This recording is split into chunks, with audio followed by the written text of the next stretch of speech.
ETF index mutual funds నేర్చుకుని stock మార్కెట్లో రాణించాలనుకుంటున్నారా? వెంటనే ఈ నెంబర్కి కాల్ చేయండి.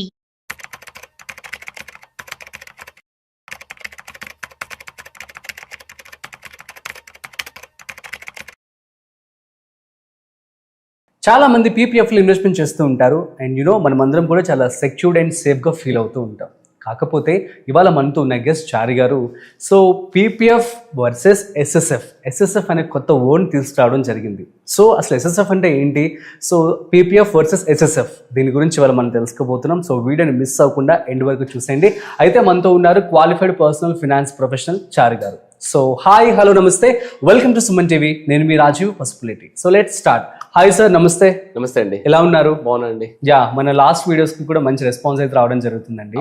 సో ఆడియన్స్ అందరూ కనెక్ట్ అవుతున్నారు. సో వాళ్ళ కోసం ఇవాళ మీరు ఒక కొత్త టర్మ్ తీసుకొచ్చారు. కరెక్ట్. సో చాలా క్రేజీగా ఉంది అసలు. PPF versus SSF. అసలు ఎస్ఎస్ఎఫ్ అంటే ఏంటి? పీపీఎఫ్ అంటే ఏంటి? Public provident fund. Public provident. SSF అంటే ఎస్ఐపి. ఫస్ట్ ఎస్ కి ఎస్ఐపి అండి, సెకండ్ ఎస్ కి ఎస్డబ్ల్యూపి ఫండ్. సో ఇది మనంతలో మనం క్రియేట్ చేసుకోవాలండి. ఎగ్జాక్ట్లీ. ఓకే. సో జనరల్ గా పర్సనల్ ఫైనాన్స్ అనేసరికి ఏమవుతుందంటే it should not be generalized, it should be personalized. మనంతలో మనమే కొన్ని ప్రోడక్ట్స్ సెట్ చేసుకొని మనంతలో మనమే ఇన్వెస్ట్ చేసుకోవాలి. అంటే ఈ ప్రోడక్ట్ ని నేను కంపేర్ చేస్తున్నప్పుడు నాకు యాక్చువల్ గా చాలా ఇంట్రెస్టింగ్ అనిపించింది. అవునా? సరే, లాస్ట్ 30 years లో చేయలేకపోయామేమో, నెక్స్ట్ 30 years లో ఈ ఛాన్స్ ఉంది కదా, కొంతమందికి ఉపయోగపడుతుంది కదా అని చెప్పి చేశాను. ఓకే. సో యాక్చువల్ గా ఈవెన్ సుమన్ టీవీ వ్యూవర్స్ కూడా ఒక మాట చెప్పాలి. నేను కొన్ని పాయింట్స్ ని చాలా ఇంపార్టెంట్ గా చాలా రీసెర్చ్ చేసి అవి మీకు ఉపయోగపడతాయి అని చెప్పి చేస్తున్నాను. కొన్ని వేల లక్షల మందికి చాలా టాపిక్స్ ఉపయోగపడుతున్నాయి. సో మీరేం చేస్తారంటే వేరే కొంచెం పనికిమాలిన కామెంట్స్ పెట్టే వాళ్ళని పక్కన పెట్టేసాడు. ఎందుకంటే వాడు బాగుపడ్డు, వేరే బాగుపడ్డాడు. కానీ కొన్ని వేల లక్షల మందికి ఉపయోగపడుతున్నాయి. సో నేను చెప్పేదాన్ని కొంచెం జాగ్రత్తగా విచారణ చేయండి. ఓకే. ఆ తర్వాత దాన్ని ప్రాసెస్ కి మీరు పెట్టి చూడండి, డెఫినెట్ గా మీరు సక్సెస్ అవుతారు. సో ఇవన్నీ ఏంటంటే ఆల్రెడీ సక్సెస్ఫుల్ ఫార్ములాస్ తీసుకొచ్చి చెప్తున్నా. ఓకే. అందులో భాగంగా ఇది ఒకటండి. సో ఒక పబ్లిక్ ప్రావిడెంట్ ఫండ్ అనేది ఒక 10-15 years బ్యాక్ వరకు చాలా మందికి, కొన్ని సంవత్సరాల నుండి, ఒక 30-40 years నుండి ఆ పర్టికులర్ పీపీఎఫ్ అనే ప్రోడక్ట్ అనేది చాలా వాళ్ళకి చాలా ఇష్టమైన ప్రోడక్ట్ ఉండే. ఎవరు అడిగినా ఫస్ట్ 1.5 lakh నేను పీపీఎఫ్ లో పెడుతున్నాను. ఇన్ఫాక్ట్ లాస్ట్ 5-6 years వరకు కూడా, ఇప్పుడు కొంచెం తగ్గింది, బట్ అప్పటి వరకు కూడా. సో ఇలాంటి సెగ్మెంట్ ని ఒకవేళ లాస్ట్ 30 years లో ఒక 15 year బ్రేకప్ తో గనక నేను చెప్పిన ఎస్ఎస్ఎఫ్ కాన్సెప్ట్ తో గనక వీళ్ళు చేసి ఉంటే, ఆ దాంట్లో గనక కంపేర్ చేసి ఉంటే ఎలా ఉండేది అనేది ఒక చిన్న ఎక్స్పెరిమెంట్ లాగా చేశానండి. అయితే ఈ జర్నీ 1995 నుండి 2025 వరకు ఎగ్జాక్ట్లీ ఇవాళ వరకు తీసుకుందాం. అంటే 30 years. ఈ 30 years లో ఫస్ట్ 15 years బ్రేకప్ అండి. 1995 నుండి 2010 వరకు. ఈ 15 years లో ఎవరైనా 1.5 lakhs పీపీఎఫ్ ఏంటంటే పర్ హెడ్ 1.5 lakh వరకు క్యాపింగ్ ఉందండి. So maximum 1.5 lakh per year invest చేసుకుంటూ 15 years చేస్తే మనకి పబ్లిక్ ప్రావిడెంట్ ఫండ్ లో 1995 నుండి అరౌండ్ 2000 వరకు అప్రాక్సిమేట్లీ 12% ఇంట్రెస్ట్ రేట్ ఉండేనండి. అప్పుడు చాలా ఎక్కువ ఉండే. తర్వాత 10 కి పడింది. 2000 ఇయర్ నుండి 2010 వరకు 10.8 కి తగ్గిపోయింది అనమాట. సో నేనేం చేశానంటే యావరేజ్ గా దీన్ని 15 years కి 1995 నుండి 2010 వరకు 15 years కి అరౌండ్ ఒక 10% యావరేజ్ రిటర్న్ తీసుకున్నానండి.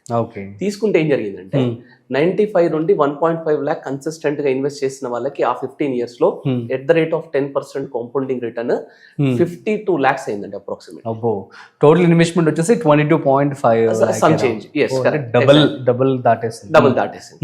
ఓకే. సో ఆ టైంలో గనక 2010 లో గనక దాన్ని ఒక గ్యారంటీడ్ సెగ్మెంట్ లో పెట్టి ఎవ్రీ మంత్ నేను విత్డ్రాల్ తీసుకుంటా ఉంటే 50 lakhs, మేబీ అది ఎఫ్డి అనుకోండి లేదా గ్యారంటీడ్ డెట్ ఫండ్ అనుకోండి, 8% నాకు విత్డ్రాల్ వచ్చే పర్సెంటేజ్ గా నేను పీపీఎఫ్ నుంచి నేను విత్డ్రాల్ చేసుకుంటా ఉన్నాను అనుకోండి. అప్రాక్సిమేట్లీ మంత్లీ 35,000 రూపీస్ తీసుకున్నాండి. అట్లా ఇవ్వాలటి వరకు టిల్ టుడే. ఇవాళ నాకు నేను ఇంకా స్టాప్ చేశాను, నా క్యాపిటల్ నాకు వస్తుంది. ఓకే. సో ఇక్కడ ఈ 30 years జర్నీలో ఏం జరిగిందంటే నేను ఫస్ట్ 15 years 1.5 lakhs ఇంటూ నేను 15 years ఇన్వెస్ట్ చేశాను.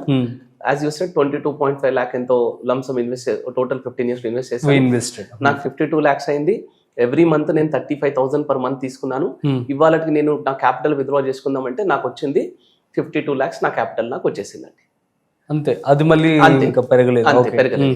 ఎందుకంటే ఇట్స్ గ్యారెంటెడ్ సెగ్మెంట్ కాబట్టి. ఓకే ఓకే, ఒకవేళ ఇలాంటి పీపీఎఫ్ ని 30 years నుండి మన ఇండస్ట్రీలో చాలా మ్యూచువల్ ఫండ్స్ ఉన్నాయండి. 1995 నుండి బిర్లా వాళ్ళు ఉన్నారు, హెచ్డిఎఫ్సి వాళ్ళు ఉన్నారు, యూటీఐ వాళ్ళు ఉన్నారు, రిలయన్స్ నిపాన్ వాళ్ళు ఉన్నారు, వీళ్ళంతా ఉన్నారు. ఒకవేళ ఆ టైంలో ఉన్న ఈక్విటీ ఫండ్స్ తో కనుక వీళ్ళు ఇదే సిస్టమ్ చేసి ఉంటే ఏం జరిగింది అనేది నేను ఒకసారి ఒక చిన్న ఎక్స్పెరిమెంట్ చేసి చూసానండి. ఇక్కడ నేను ఫండ్ నేమ్ చెప్పను, ఎందుకంటే మీరు ఏ ఫండ్ అయినా తీసుకోవచ్చు. ఇప్పుడు నేను చెప్పిన 4-5 కంపెనీస్ నుంచి ఏ ఫండ్ అయినా తీసుకోవచ్చు. దాదాపు అన్ని ఫండ్స్, ఇన్ఫాక్ట్ ఇప్పుడు నేను చెప్పే ఫండ్ కంటే కూడా ఎక్కువ రిటర్న్స్ ఇచ్చిన ఫండ్సే ఉన్నాయి. ఇంకా నేను యావరేజ్గా వచ్చిన రిటర్న్ వచ్చిన ఫండ్ తీసుకున్నాను. ఓకే, అయితే same 1995 to 2025 journey, same 1.5 lakh per year, same 15 years breakup అండి, ఎవ్రీథింగ్ సేమ్. ఓకే, అయితే నేను చెప్పే ఫండ్లో ఏం జరిగిందంటే సేమ్ 1.5 lakh అంటే 12,500 per month SIP first 15 years కట్టుకుంటూ వస్తే 2010కి వచ్చేసరికి ఆ పర్టికులర్ ఫండ్ లో 3 crores అయిందండి. 3 crores చేంజ్ అయింది, బట్ 3 crores చెప్తున్నాను. ఓకే, అక్కడ ఎంత అయింది పీపీఎఫ్ లో? జస్ట్ సేమ్ 52 lakhs అయింది. ఆ టైంకి వచ్చేసరికి 2010 52 lakhs అయింది. ఇక్కడ ఎంత అయింది? 3 crores అయింది. ఓకే, ఇప్పుడు మనకి మ్యూచువల్ ఫండ్ లో ఎస్ఐపి స్టాప్ చేసాము 2010 లో, అక్కడి నుంచి విత్డ్రావల్ స్టార్ట్ చేసాం. ఇక్కడ కూడా సరే సేమ్ 8% విత్డ్రావల్ అనుకోండి. 8% విత్డ్రావల్ ఆన్ 3 crores ఎంత అయింది? మంత్లీ 2 lakhs తీసుకుంటున్నాం మనం ఇక్కడ. మంత్లీ 2 lakhs తీసుకుంటున్నాం. 2010 నుండి ఇవాళటి వరకు కూడా పర్ మంత్ 2 lakhs విత్డ్రా చేసిన తర్వాత కూడా కార్పస్ అప్రాక్సిమేట్లీ 8.02 crore అయిందండి. 8 crores దాటిపోయింది. ఓకే, సో ఇక్కడ ఏమవుతుందంటే ఇది లాస్ట్ 30 year జర్నీ అండి. పీపీఎఫ్ లో ఎంత అయింది? 52 lakhs monthly withdrawal 35,000 per month. ఇప్పుడు ఇవాళకి వచ్చేసరికి నాకు ఆ 52 lakhs బ్యాక్ వస్తుంది. అదే నేను SIP first 15 years, SWP second 15 years fund పెట్టుకుంటే నాకు మంత్లీ విత్డ్రావల్ కూడా 2 lakhs వస్తుంది. అండ్ ఇవాళకి వచ్చేసరికి అది 8 crores దాటిపోయింది అనమాట. ఓకే, ఈ ఓవరాల్ గా మనం ఇన్వెస్ట్ చేసింది ఎంత? మాక్సిమం ఫస్ట్ 15 years లో 12,500 per month into 15 years invest చేసాం. సో ఇక్కడ ప్రేక్షకులు వచ్చే క్వశ్చన్ ఏంటంటే మనం పీపీఎఫ్ తో ఎస్ఐపిస్ ని కంపేర్ చేయొద్దు కదా అని అంటారు. ఓకే, ఫస్ట్ ఆఫ్ ఆల్ ఏంటంటే అది డెట్ సెగ్మెంట్ అయి ఉండొచ్చు, ఇది ఈక్విటీ సెగ్మెంట్ అయి ఉండొచ్చు. మీకు 15 years టైం ఉన్నప్పుడు మీరు ఈక్విటీ సెగ్మెంట్ ఎందుకు చూడట్లేదు? ఓకే, మీకు ఇన్ఫ్లేషన్ బీట్ చేసే రిటర్న్స్ ఉన్న ప్రోడక్ట్ మీరు ఎందుకు చూడట్లేదు? సో లాస్ట్ 30 years లో అయిపోయింది. మేబీ 1000 మంది ఉంటే ఒకరో ఇద్దరో చేస్తుంటారు, కానీ 1000లో ఒకరు చేస్తుంటారు. సరే, మనం చేయలేకపోయాం, కానీ ఇప్పటి నుంచి మీకు ఆప్షన్ ఉంది. సేమ్ ఇదే పీపీఎఫ్ ఇన్వెస్ట్మెంట్, సేమ్ ఇదే కాన్సెప్ట్ లో పెట్టుకోండి. సరే, నెక్స్ట్ 30 years లో 8 crore రాలేదు, 4 crore వచ్చింది, still you are happy, right? 3 crore వచ్చింది, still you are happy, right? అదే 52 lakhs లాగా మీ అమౌంట్ ఉండట్లేదు కదా. సో ఒక్కసారి ఇలాంటి ఇన్వెస్ట్మెంట్ ఆప్షన్స్ ని ఒక్కసారి ట్రై చేసి చూడండి. డెఫినెట్ గా SIP SWP is a deadly combination అండి.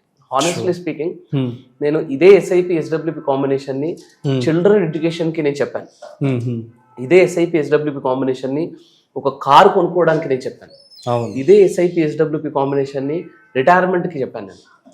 మళ్ళీ ఇదే ఎస్ఐపి ఎస్డబ్ల్యూపి కాంబినేషన్ నేను పీపీఎఫ్ తో కంపేర్ చేసి చెప్తున్నాను. అంటే ఇన్నిసార్లు ఎస్ఐపి ఎస్డబ్ల్యూపి కాంబినేషన్ ని నేను ఎస్ఎస్ఎఫ్ అనే ఒక ప్రోడక్ట్ లాగా తీసుకొచ్చి చెప్తున్నానంటే దీంట్లో ఎంత రీసెర్చ్ చేశారు సీరియస్లీ అండి. ఎందుకంటే ఎస్ఐపి అనేది మనము ఒక బేస్ లెవెల్ నుంచి రూట్ లెవెల్స్ నుంచి కన్స్ట్రక్ట్ చేసుకుంటూ వెళ్తున్న బిల్డింగ్ లాంటిది. ఓకే, అది చాలా స్ట్రాంగ్ బిల్డింగ్. అది మనము ఒక 15 years ఎస్ఐపి బిల్డ్ చేసిన తర్వాత దాంట్లోంచి విత్డ్రావల్ మనం కొంచెం ఎక్కువ పర్సెంటేజ్ పెట్టినా, అదే ఫండ్స్ లోంచి విత్డ్రావల్ పెట్టినా, ఈక్విటీ ఫండ్స్ లోంచి విత్డ్రావల్ పెట్టినా మనకు చెక్కు చెదరకుండా ఉంటది అనమాట. అది కొన్ని తరతరాలుగా, అంటే అందుకని ఒకసారి ఒక వీడియో చేశానండి నేను, SIP is your third child అని చెప్పి చేశాను.